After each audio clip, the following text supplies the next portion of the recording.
Okay, so my cousin posted this on her page the other day, and I just had to try it because it looks so good. So just make your hamburger, add your seasonings, and mix the cheese.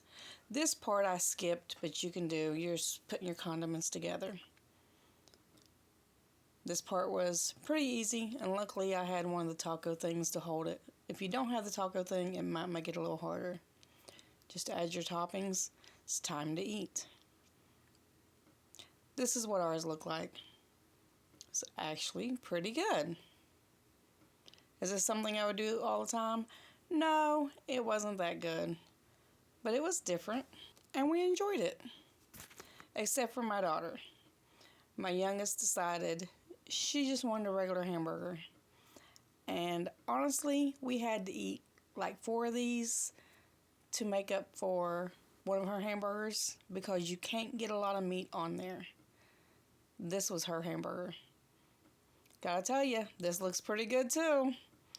So no matter how you want to eat it, it was still really good. Hey, let me know if you decide to try this.